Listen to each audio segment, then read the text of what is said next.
Did you know that the IRGC has been running covert operations, cyber attacks, and espionage inside the U.S. for decades?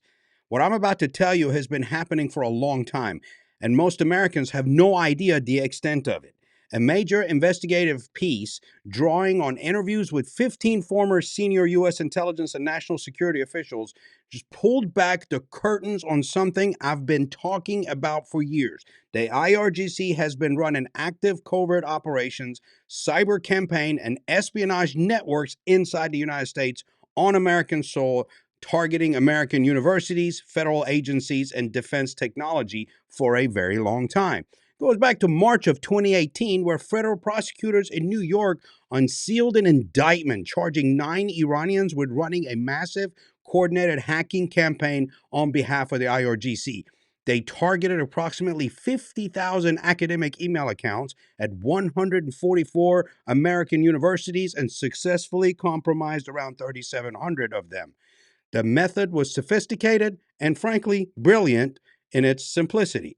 They posed as admiring professors, sent emails complimenting the academics on their research, included links that redirected the victims to fake university login pages, and harvested their credentials. Former intelligence officials described IRGC operatives entering the United States using student visas and tourist travel, especially to conduct long-term intelligence collection.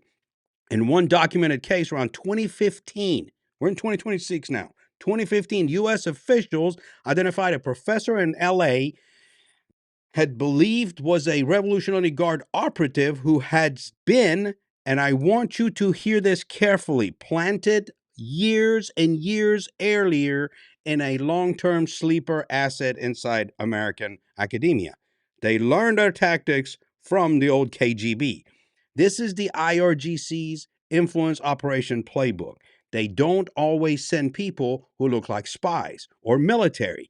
They send students, academics, engineers, permanent residents who've been cultivated for years. The IRGC is a combination of what you would consider the CIA and Special Operations Forces, with its own Army, Navy, Air Force, intelligence services, and covert action capabilities, all wrapped into one organization that answers directly to the supreme leader.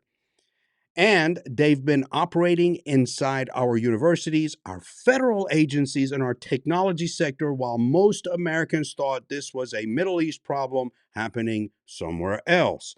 If you watch my videos, you see where I'm showcasing some of the cases.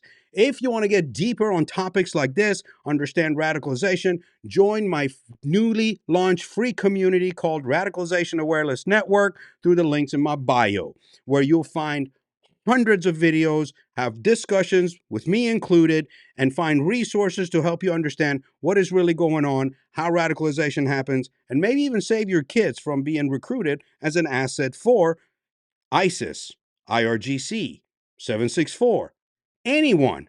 Because they play games, they're exposed. Thanks for watching. Make sure you like, share, and follow. And if you see something, say something. Have a great day.